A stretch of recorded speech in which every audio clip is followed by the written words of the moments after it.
অযোধ্যা আসার ইচ্ছা আমাদের অনেক দিনের। সব সময় ভাবতাম কবে যে নিজের চোখে দেখতে পারবো শ্রীরামের জন্মভূমি। অবশেষে সেই স্বপ্নটা আমাদের পূরণ হয়েছে। আর আজকের এই ভ্লগে আমরা আপনাদের নিয়ে যাচ্ছি সেই স্বপ্নের শহর ঘুরিয়ে দেখাতে।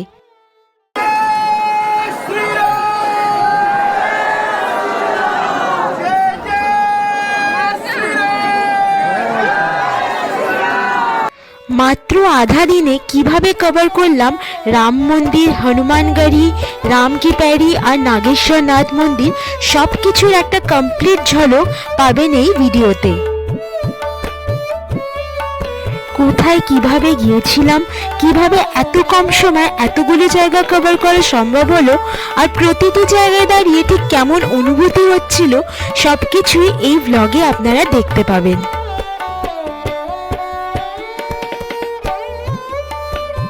আর হ্যাঁ, সরজু নদীর ঘাটে গিয়ে ঠান্ডা জলে পা ডুবিয়ে চারিপাশের সব কোলাহল ভুলে একটু চুপচাপ বসে থাকার যে অলৌকিক শান্তি, সেই মুহূর্তগুলো ক্যামেরাবন্দি করেছি আপনাদের জন্য, যাতে আপনাদেরও একটু হলেও ওই পবিত্র ভাইবটা ফিল হয়।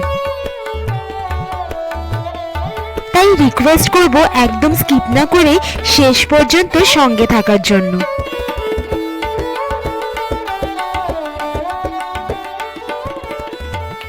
চলুন তাহলে শুরু করা যাক আমাদের অযোধ্যার ড্রিম জার্নি। Good morning. আমাদের আজকে বেনারসের সেকেন্ড ডে, আর আমরা আজকে বেনারস থেকে অযোধ্যা চলে যাচ্ছি মানে আবার আজকেই ফিরে আসবো। বন্দে ভারতে যাব, আবার বিকালের বন্দে ভারতে ফিরে চলে আসব।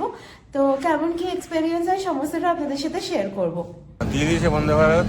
তো টাইম হচ্ছে 9:10-এ। বেনারস থেকে ছেড়ে যাবে, অযোধ্যা পৌঁছাবে ওই 11:40-এ, 2.5 ঘন্টা লাগে। এই ট্রেনটা বেনারস থেকে ছেড়ে যাবে মিরাট অব্দি। আমাদের ট্রেন একদম সঠিক সময়ে ছেড়ে দিল বারাণসী জাংশন থেকে।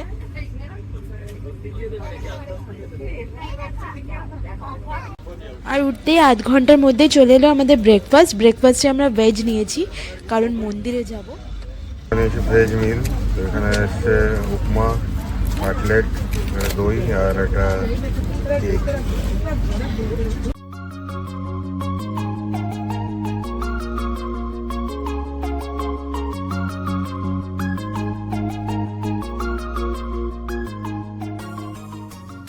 ট্রেনটা কিন্তু বেশ ভালো চলছে, মনে হচ্ছে বিফোর টাইমে ঢুকিয়ে দেবে। আর বেশি স্টপেজ নেই, বারাণসীর পরে একদম সোজা অযোধ্যাতেই ফার্স্ট স্টপেজ।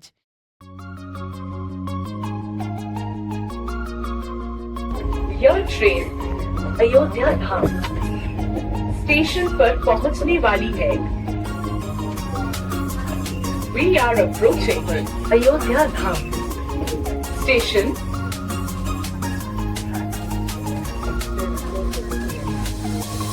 আমরা নেমে গেছি অযোধ্যা ধাম জাংশনে। তো ট্রেন টাইমের আগে ঢুকিয়ে দিয়েছে। এইখান থেকে যাব এবার রাম মন্দিরে। এদিকে লিফট আছে, এদিকে সিঁড়ি আছে, লিফটে হবে।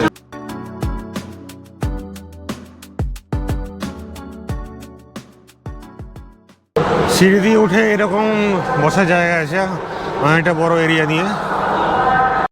অযোধ্যা স্টেশনটা কিন্তু ভীষণ সুন্দর করে করেছে, একদম পরিষ্কার পরিচ্ছন্ন, অনেকটা বসার জায়গা। সিঁড়ি দিয়ে উঠে দেখুন, এটা হিউজ একটা জায়গা যেখানে আপনারা বসতে পারবেন। মানে একদম মানে এরম স্টেশন আমি এখনো অবধি দেখিনি, এত সুন্দর পরিষ্কার পরিচ্ছন্ন। বেশ একটা এয়ারপোর্ট মতো ব্যাপার।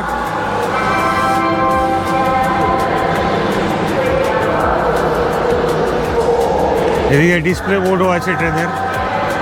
যাই হোক, আমরা একটু তাড়াহুড়োই করছি, কেন কি আমাদের আজকে বিকেলবেলায় আবার ফেরা বন্দে ভারতে, যেটা 4টে নাগাদ ট্রেনটা। তো হাতে মাত্র 4 ঘন্টা মতন সময় আছে। এটা হচ্ছে 1 নম্বর প্ল্যাটফর্ম। 1 নম্বর প্ল্যাটফর্ম দিয়ে এখানে বেরোনোর জায়গা আছে।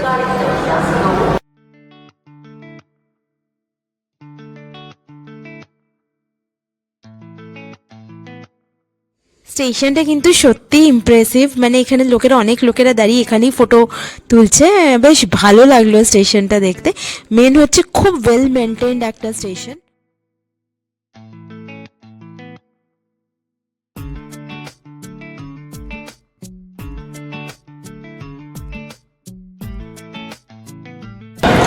এখান দিয়ে বেরিয়ে গেলাম, এবার যাবো রাম মন্দিরে। এখান থেকে হেঁটেই যাওয়া যায়, খুব বেশি দূর না, কাছেই একদম। এই হচ্ছে যাওয়ার পথ, রাস্তা দেখাবো রাস্তাটা। এই যে এখানে আরও দেওয়া আছে, এখান থেকে 700 মিটার গেলে মন্দির, হেঁটেই যাওয়া যাবে, কোনো ব্যাপার নেই। মন্দিরের বাইরে আপনারা টোটোর অপশনও পেয়ে যাবেন, ওনারা অনেকটা বেশি রেট চাইবেন, কিন্তু আমার মতে 700 মিটারই যেহেতু আপনারা হেঁটে আরামসে চলে যেতে পারবেন। তবে পায়ের যদি কোনো সমস্যা থাকে তাহলে অটো বা টোটো করেও আপনারা রাম মন্দিরে পৌঁছাতে পারবেন।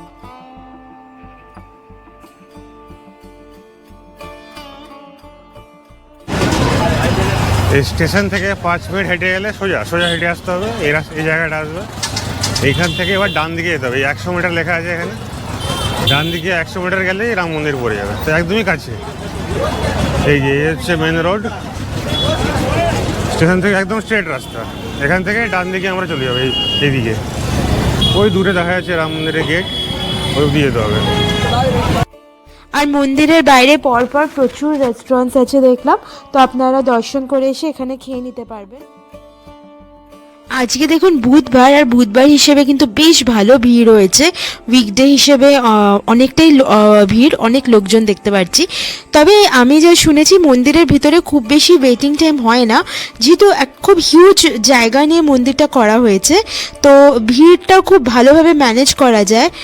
খুব বেশি ওয়েটিং টাইম হয় না, লাইনও খুব বেশি পড়ে না। তো যদি আপনারা উইকডেতে আসেন, উইকেন্ডেটা একটু ভিড় হবে, এর থেকে তো বেশি ভিড় হবেই, তখন হয়তো একটু বেশি টাইম লাগবে।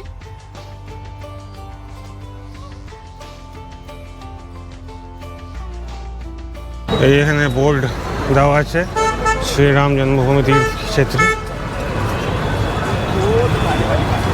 এই হচ্ছে গেট। স্টেশন থেকে হেঁটে আসতে 5 থেকে 6 মিনিট লাগবে, একদমই কাছে। এই হচ্ছে ক্যাম্পাসটা। হ্যাঁ, এখান দিয়ে এন্ট্রান্সটা তো ফাঁকা আছে, আবার দেখা যাক। এখানে হুইল চেয়ারের ব্যবস্থা আছে যদি কারো লাগে, বাইরে বসার জায়গা আছে। আচ্ছা, ভেতরেও একটা বসার ব্যবস্থা করেছে, ভেতরটা একবার ঘুরে আসি চলুন।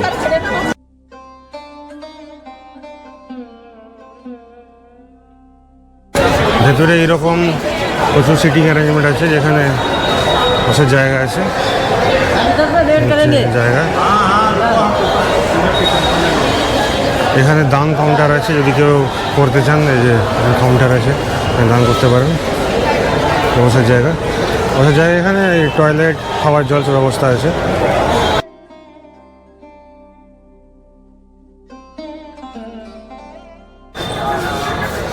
এইখান দিয়ে ঢুকলাম, এখান অবধি ক্যামেরাতে করা যাচ্ছে, ভেতরে কি জমা দেবো, তো জায়গাটা দেখিয়ে দিই।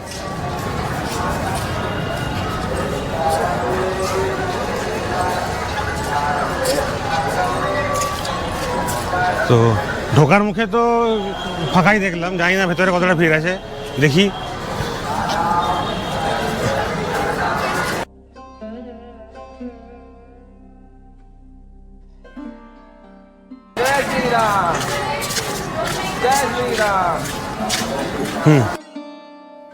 আপনাদের বলে রাখি, গেট থেকে মেন মন্দিরের ডিস্টেন্স বেশ অনেকটাই হবে, মানে অনেকটা হাঁটার জন্য প্রিপেয়ার থাকবেন।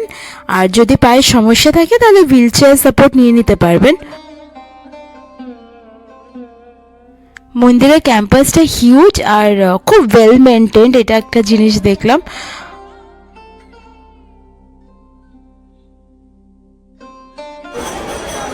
এখানে লকারের ব্যবস্থা আছে, এখানে আপনারা রাখতে পারেন আপনার জিনিসপত্র এখানে। যাই হোক, এবার আমরা মেন মন্দিরে ঢুকে যাচ্ছি, আপনাদের সাথে বেরিয়ে আবার কথা হবে। বেরিয়ে এলাম আরাম দর্শন করে, খুব ভালো দর্শন হলো, আর 10 মিনিট লাগলো। তো একদমই ফাঁকা ছিল, আপনারা আসুন, ভালো লাগবে খুবই। ভেতরের লাইন খুবই কম ছিল, আমাদের এই 10 মিনিট মতন লাগলো।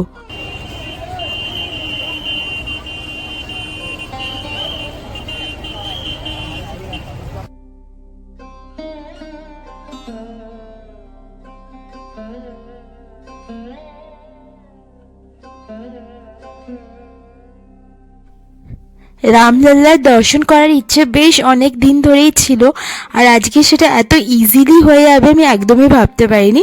আমরা সত্যি খুব ভালো করে দর্শন করতে পারলাম। মন্দির থেকে জাস্ট বেরিয়ে এখানে সীতা রসোই ভান্ডারে ফ্রিতে খিচুড়ি দিচ্ছে, তো আমরাও ভাবছি এখান থেকে খিচুড়িটা খেয়ে নিই। যাওয়া যাক, দেখি কি ব্যাপার।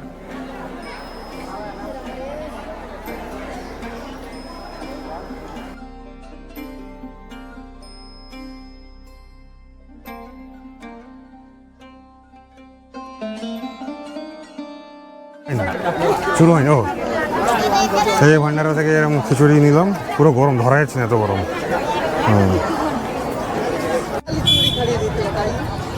মন্দিরের এক্সিট গেট দিয়ে বেরিয়ে এইরকম একটা বাজার মতো আছে। এই মার্কেটে আপনারা ফ্রিজ ম্যাগনেট পেয়ে যাবেন, রামলাল্লার ফটো থাকা ফ্রিজ ম্যাগনেট, আরও তাছাড়া রামলাল্লার অনেক মূর্তি, আরও অনেক বিভিন্ন জিনিস, চাবি রিং, অনেক কিছু পেয়ে যাবেন। তো এখানে মানে গিফট কাউকে করতে হলে এখান থেকে কেনাটা বেশ ভালো আইডিয়া। ভেতরে আমরা ফ্রিজ ম্যাগনেট কিনলাম, 10 টাকা করে নিল। বেশ অনেকগুলো ফ্রিজ ম্যাগনেট নিয়ে নিয়েছি সবাইকে গিফট দেওয়ার জন্য।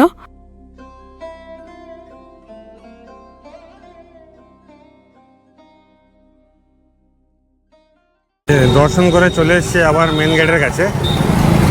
এইখান থেকে সামনের দিকে গেলে হনুমানগড়ি পড়বে, ওইদিকে যাচ্ছি আমরা এখন। তো আমি যা দেখলাম অনেক জায়গায় লেখা আছে 4টে অবধি বন্ধ থাকে, এখন বাজে 1:15। তো গিয়ে দেখলে বোঝা যাবে, যাই ওদিকে। এই রাম মন্দির থেকে বেরিয়ে হনুমানগড়ি যাওয়ার পথে এই উডুপি এক্সপ্রেস হোটেল আছে, এখানে ভেজ খাবার পাওয়া যায়, এখানে খেতে পারেন আপনারা। এছাড়াও রাস্তার দুধারে প্রচুর খাবারের দোকান আছে, ফলে খাওয়া নিয়ে কোনো সমস্যা নেই। আমরা একটা গার্ডকে জিজ্ঞেস করলাম যে হনুমানগড়ি মন্দির খোলা আছে কিনা, উনি তো বললেন খোলাই আছে। তো চলুন গিয়ে দেখি। আমরা কিন্তু আজকে সত্যি খুব ভালোভাবে রামলাল্লা দর্শন করতে পারলাম। তো আপনারাও বেনারসে আসলে এরমভাবে মানে একদিনে এসে রামলাল্লা দর্শন করে যেতে পারেন। আপনাদের বলে দিই, আমরা গতকাল কাশী বিশ্বনাথ মন্দির বেনারসে ওখানে পুজো দিয়েছিলাম, রুদ্র অভিষেক করেছিলাম। সেই ভিডিও অলরেডি আমাদের চ্যানেলে আছে, তো আপনারা যদি মিস করে থাকেন তাহলে প্লিজ ওই ভিডিওটা একবার দেখে নিতে পারেন। সেই ভিডিওতে আমরা আমাদের হাওড়া থেকে দীনদয়াল উপাধ্যায় স্টেশন অবধি নেতাজি এক্সপ্রেসের জার্নি শেয়ার করেছিলাম, আর শেয়ার করেছিলাম আমরা আমাদের এয়ারবিএনবির এক্সপেরিয়েন্সও। তাছাড়া আপনারা দেখতে পারবেন কাশী বিশ্বনাথ মন্দিরে আমাদের পুজো দেওয়ার এক্সপেরিয়েন্স এবং সুগম দর্শন আর রুদ্র অভিষেক বুক করার পদ্ধতিও। তাই ভিডিওটা মিস করে গেলে আমি রিকোয়েস্ট করবো আপনারা একবার দেখে নিন, ওখানে কিন্তু আপনারা অনেক ইম্পর্টেন্ট ডিটেলস পেয়ে যাবেন। লিঙ্কটা আমরা ডেসক্রিপশন বক্সে দিয়ে রাখলাম। চলে এসেছি হনুমানগড়ি যাওয়ার মেন জায়গাটা, এখানে গেট। তো রাম মন্দিরের গেট থেকে আসতে 5 মিনিট লাগলো। এই হচ্ছে রাস্তা, এখান থেকে যেতে হবে। রাস্তার দুপাশে প্রচুর ছোট ছোট মিষ্টির দোকান আছে, তো ওখান থেকে মিষ্টি কিনে নিতে পারেন আপনারা যদি পুজো দিতে চান। আর যেই দোকান থেকে মিষ্টি কিনবেন সেখানেই আপনারা নিজেদের জুতো খুলে রেখে দিতে পারেন। তো আমরাও তাই করেছি। প্রচুর লাইন আছে এখানে, তো ভেতরে ঢুকি, যাই দেখি কতক্ষণ লাগে। দেখলাম কোনো একটা স্কুল থেকে অনেক বাচ্চারা এসেছে, তো প্রচুর লাইন পড়ে গেছে। এমনিতে আমি শুনেছি রাম মন্দির থেকে বেশি ক্রাউডেড হচ্ছে হনুমানগড়ি। যদি আপনারা মঙ্গলবার আর শনিবারে আসেন তাহলে কিন্তু প্রচুর টাইম লাগবে লাইনে, আপনাদের হয়তো 1.5-2 ঘন্টা লেগে যাবে। ওই হিসাবে কম্পারেটিভলি আজকে ভিড় কমই আছে। তো আমাদের কতক্ষণ কি সময় লাগছে দেখি, আপনাদের জানাচ্ছি। তবে এই মন্দিরটা কিন্তু একদমই মিস করবেন না। এরম বলা হয় যে রাম মন্দিরে দর্শন করার আগেই এই মন্দিরে দর্শন করা উচিত। তবে আমাদের তো তা হলো না, আমরা আগে রাম মন্দির চলে গেছিলাম, পরে এলাম। তবে এই মন্দিরটা দর্শন না হলে এরম বলে যে রাম মন্দিরে মানে দর্শন কমপ্লিট হয় না। আর এখানে কিন্তু বেশ কয়েকটা সিঁড়ি আছে, আপনাদের উপরে উঠতে হবে। তো যাদের পায়ের সমস্যা আছে তাদের জন্য কিন্তু একটু প্রবলেম এই জায়গাটা ভিজিট করা, কেন কি অনেকগুলোই সিঁড়ি আছে, মানে অল্প না। এই যে কটা দেখতে পাচ্ছেন তারপরে আরও সিঁড়ি আছে, আপনাদের দেখাচ্ছি দাঁড়া। এই মন্দিরের হিস্ট্রিটা আপনাদের একটু শর্টে বলে দিই।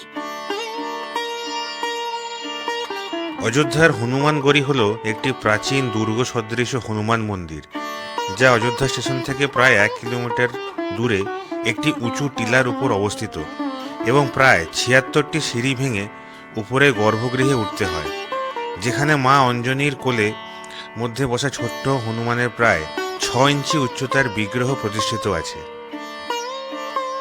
মন্দিরকে অযোধ্যার অন্যতম গুরুত্বপূর্ণ সিদ্ধপীঠ মনে করা হয়, কারণ লোকজনদের বিশ্বাস এখানে প্রার্থনা করলে সকল বাধা দূর হয় এবং জীবনে সুখ সমৃদ্ধি লাভ হয়। প্রচলিত বিশ্বাস অনুযায়ী প্রভু রামচন্দ্র লঙ্কা বিজয়ের পর সীতাসহ অযোধ্যায় ফিরে এসে হনুমানকে এই টিলায় থাকার জন্য নির্দেশ দেন, যাতে তিনি রাম জন্মভূমি ও রামকোটে রক্ষা করেন। তাই হনুমানগড়িকে অযোধ্যা দুয়ার রক্ষী বা কোতোয়াল বলা হয় এবং রামলাল্লার দর্শনের আগে ভক্তরা প্রথমে এখানেই পুজো দর্শন করেন।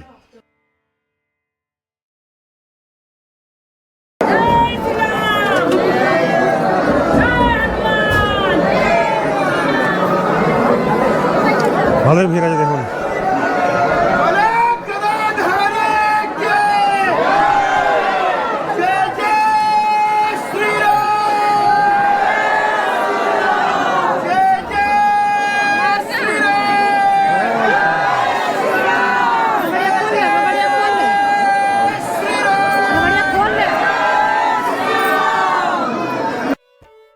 এই জায়গাটা পার্টিকুলারলি বেশ ক্রাউডেড হয়ে গেছে। আসলে জায়গাটা ছোট তো, ওই হিসেবে মানুষ বেশি, ওই জন্য বেশি মানে ক্রাউডেড লাগে।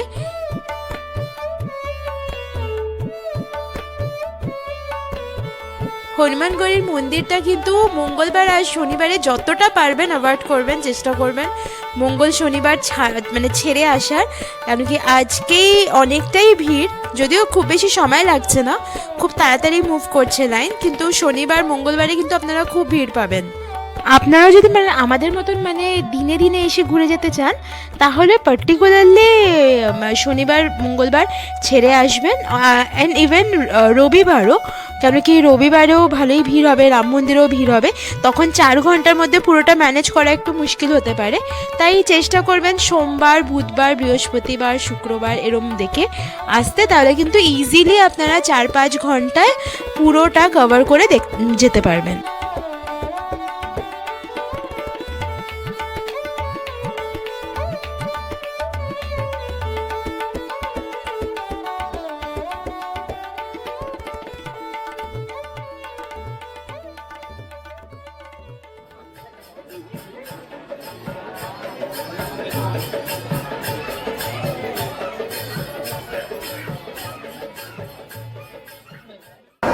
বেরিয়ে গেলাম আমরা হনুমানগড়ি দর্শন করে, তো বেশিক্ষণ টাইম লাগলো না, একদম তাড়াতাড়ি হয়ে গেল।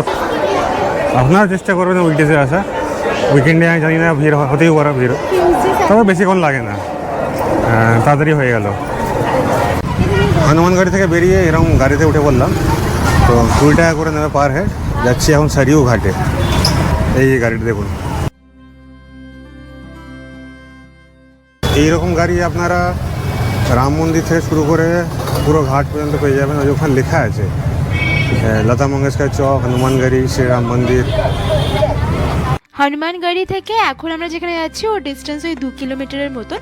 তো আপনারাও এরমভাবেই ঘুরতে পারেন, এই ব্যাটারি অপারেটেড গাড়িগুলো করে ঘুরতে পারেন, একদম ফিক্সড রেট 20 টাকা করে নেবে পার হেড।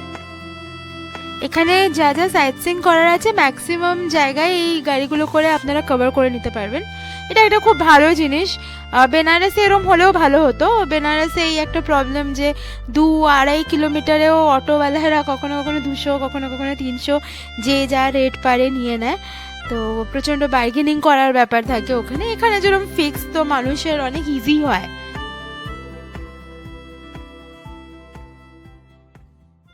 চলে এসছি এখন আমরা লতা মঙ্গেশকর চক। এই জায়গাটা এর ঠিক পাশে আছে রাম কি প্যারি। এই যে দেখুন,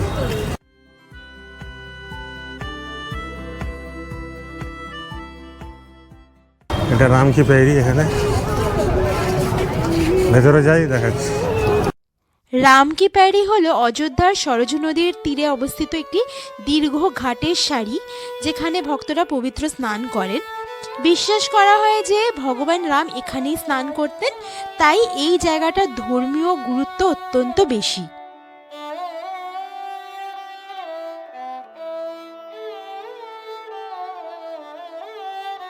1980-র দশকে ঘাটগুলোকে পুনর্নির্মাণ করে সুন্দরভাবে আবার সাজানো হয়। সানরাইজ বা সানসেটে এখানে দৃশ্য খুবই মনোরম। ঠান্ডা নদীর জল, শান্ত পরিবেশ আর আলো ঝলমলে ঘাট পুরো এলাকাটাকে আরও বেশি সুন্দর করে তোলে।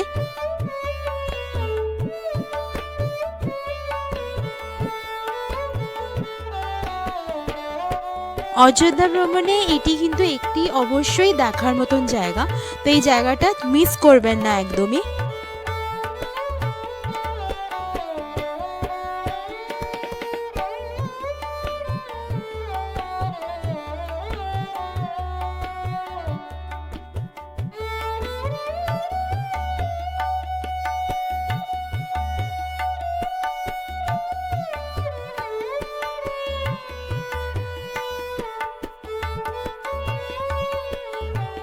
জায়গাটা কিন্তু সত্যি খুবই পিসফুল। এখানে এসে এই নদীর জলে পা ডুবিয়ে বসে থাকতে এত ভালো লাগছিল।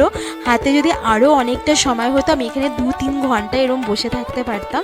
অসাধারণ লাগছিল, উঠতে ইচ্ছে হচ্ছিল না। একদম কনকনে ঠান্ডা জল, অসাধারণ একটা অভিজ্ঞতা হয়েছে আমাদের। আমাদের রিটার্ন ট্রেনটা হচ্ছে 3:55, এটা মিরাট বেনারস বন্দে ভারতটা। আর একটা বন্দে ভারত আছে 5:20-তে, ওটা গোমতীনগর পাটনা বন্দে ভারত। ওইটাই টিকিট পেলে বেশি ভালো হতো, কিন্তু আনফর্চুনেটলি আমরা ওটা টিকিট পাইনি।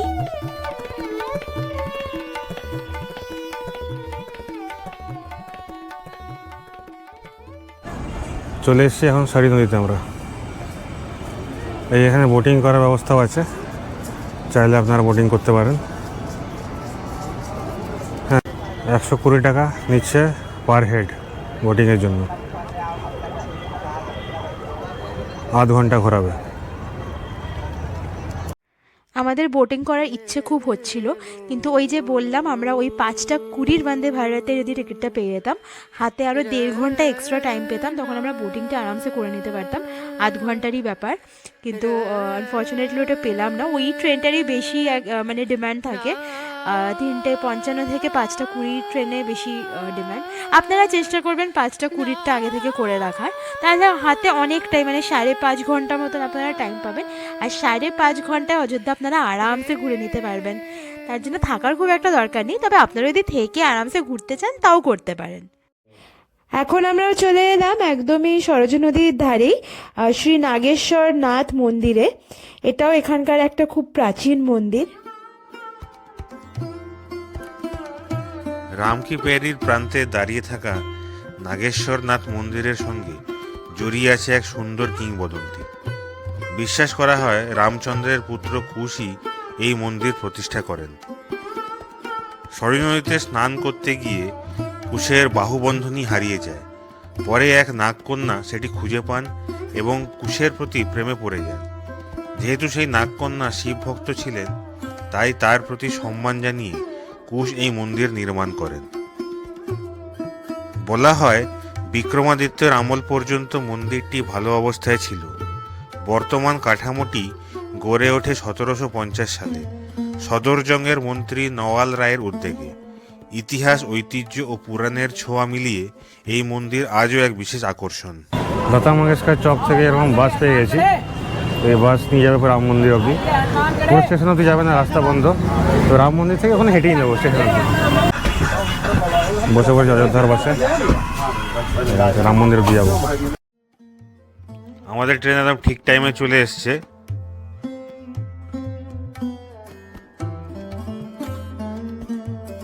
ট্রেনে উঠে পড়েছি এবং যাচ্ছি বেনারসের উদ্দেশ্যে।